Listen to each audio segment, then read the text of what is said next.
Hey everybody, welcome back to Video Game Esoteric series on the MiSTer FPGA DE10 Nano project. More specifically, in this instance, the Nintendo 64 core and all of the games that run on it that are not retail releases. As we've talked about in previous videos, the North American, Japanese, and PAL libraries for the Nintendo 64 can be a little bit thin compared to PlayStation 1 and Sega Saturn, but fans have made so many amazing games and modifications that you can play on real Nintendo 64 hardware that you can also play on the MiSTer FPGA core, and Mario Kart Amped Up is definitely one of my favorites. Before you get too far involved though, do me a huge favor down below, hit like and subscribe and ring that notification bell, definitely helps us out. If you feel so inclined and want to support the channel, we got a Patreon link down below as well. But if you can't tell already, we're playing Mario Kart here today, but this is definitely from Diddy Kong Racing as far as the track is concerned. The developers and modders responsible for Mario Kart Amped Up have brought in so many incredible courses, and I 100% believe this when I say it. Amped Up is the better Mario Kart game on Nintendo 64, even compared to Nintendo's original effort, because don't get me wrong, I absolutely love Mario Kart 64. I played the ever-loving hell out of it on the system back in the day with friends, and still to this day when I turn it on I have a smile on my face. But Amped Up is just more of a good thing, and honestly in a lot of the course design and overall visuals it's a better thing as well, but you can feel free to disagree with me in the comments down below.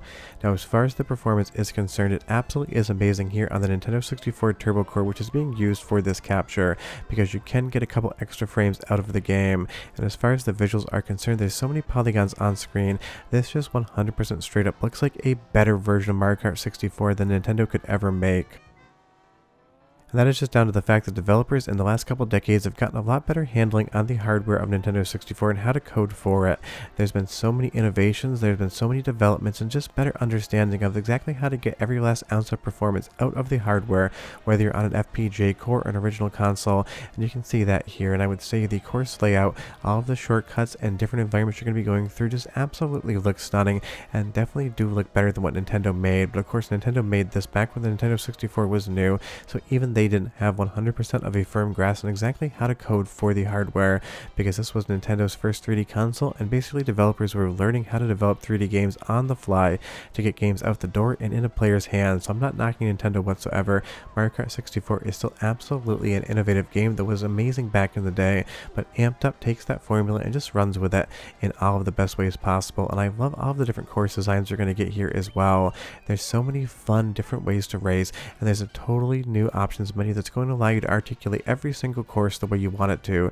You can add or subtract different power-ups, you can set different curves, you can basically make this game whatever you want, giving the player the complete control to have an experience that they would like. You can basically just bring it down only to green shells or do whatever the hell else you want, giving you all of that control just to set up the perfect race in your mind. Of course you can play this with more than one player as well, just doing it here as a one-player match. But I love that fans go out and make these experiences, because of course we never got a sequel to Mario Kart 64 on the Nintendo 64. We ended up getting Double Dash on GameCube, which in my opinion, outside of Mario Kart 8, is the second best Mario Kart game ever made. But tell me down below how you would rank Double Dash. I know some people love it out there, some people hate it, but Baby Park still to me is some of the most fun racing you can have in Mario Kart. But Amped Up definitely gets really close to it, and I would put it within the top 3 as far as my favorite Mario Kart games are concerned, and that is high praise. To think of the top 3 Mario Kart games out there, one of them was developed by fans, not by the Nintendo themselves. And honestly, I'm hoping to be able to put Mario Kart World up in that list as well. You're either going to see this video right before it launches or right after, we'll have to find out. But again, just the performance here on the Turbo Core is spectacular, and every single bit of graphical enhancement you see in this game just 100% hits.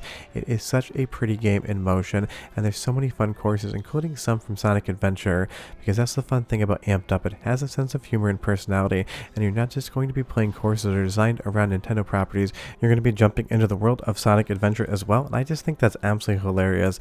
And this game is going to of course have music for the individual levels that's going to make perfect contextual sense. So we're going to do the soundtrack sample in just a moment, but you're going to get music from Sonic Adventure remade on the Nintendo 64 to support its sound hardware, and then the second sound sample following Sonic Adventure is going to be from the original Super Nintendo version of Mario Kart, basically an entire level recreation on 3D hardware with the music as well. So go ahead and listen for 45 seconds, but don't go anywhere. I want to talk about all the diverse options, other courses, and why this is the best Mario Kart game on Nintendo 64. But enjoy, because this music is good and funny.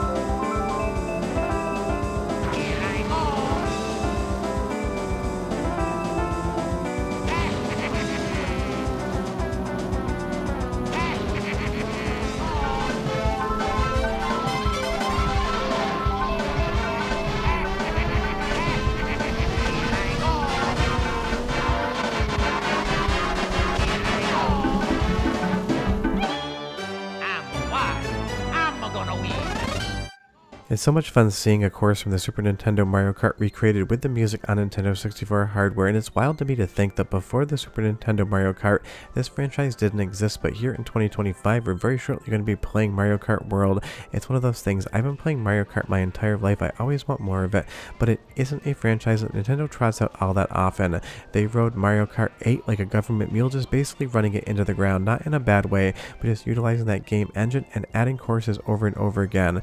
So getting another game, something like Amped Up here to kind of fill a hole in releases until Nintendo gives us next game, I 100% love, and the sense of personality and whimsy here is just off the charts, and I love that the breath from that tree there actually slows the carts down as well.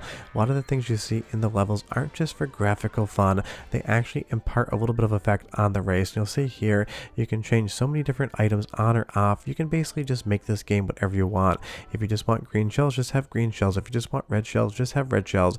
If you want the items off, you can do that too and just have a pure drifting race where items in Mario Kart have no effect. I'm not saying that's what I would do, I'm just saying it's what you can do, and I love that not only does this basically give us a whole new Mario Kart 64 on original hardware in MiSTer FPGA, but it gives you basically different abilities to change whatever you want.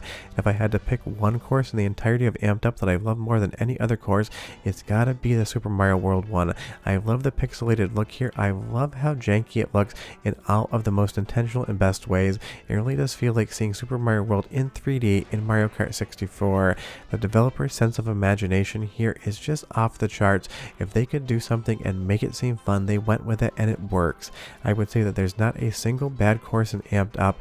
Basically everything is going to be fun, and this is a game like basically every other Mario Kart game that's just going to excel if you have some friends along for the ride. I've played hours upon hours of this both alone and with friends on my MiSTer FPGA on the Turbo Core. I've never once had a crash, never once had a glitch, never once had anything go wrong with it. You could just sit down, grab the controllers, play the game, and you'd have no idea you weren't running this on a flash card, except the fact that you actually get a couple more frames. But one more soundtrack sample and I'll be right back with just a bit more.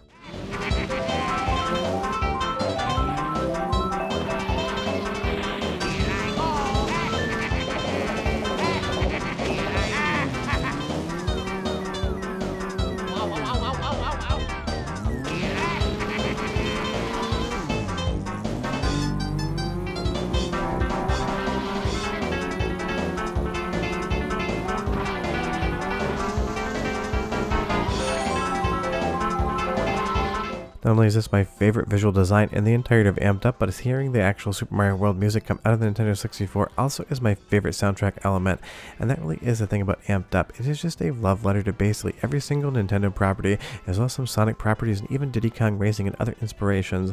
Some of the levels are going to be obvious what they're trying to recreate, other ones you're going to have to think about a little bit, and I love when you actually win a cup here as well, the animations at the end. This game is just from start to finish absolutely stunning, and it really blows my mind what modders and developers out there can do on the Nintendo 64 in the modern era. Leave me a comment down below and you tell me what's your favorite fan game you played on Nintendo 64, or basically everything.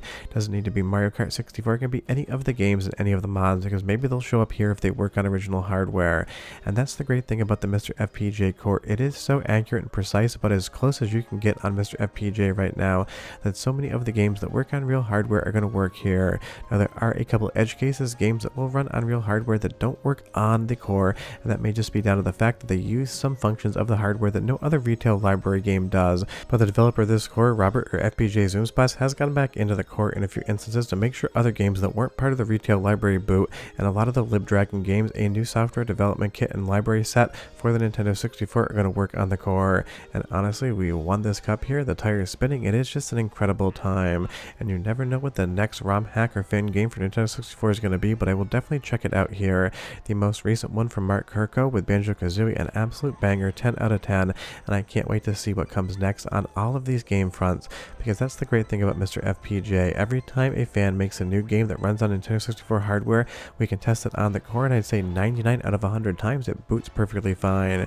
And considering the Nintendo 64 had a very thin library, probably the thinnest of any Nintendo console outside of Virtual Boy, getting more games from fans is always amazing, and being able to play them in the Turbo Core and getting a little bit better performance is always going to be that much better. But again, leave me a comment down below, tell me what your favorite fan game is and tell me if you played Amped Up, because I would be curious. And it's just one of those things. Amped Up does everything Mario Kart 64 does, except it does it just a slight bit better, and it gives us so much more fun to have. When it comes to Mario Kart, more is never enough. I always want even more. I'll see you guys next time. Bye-bye.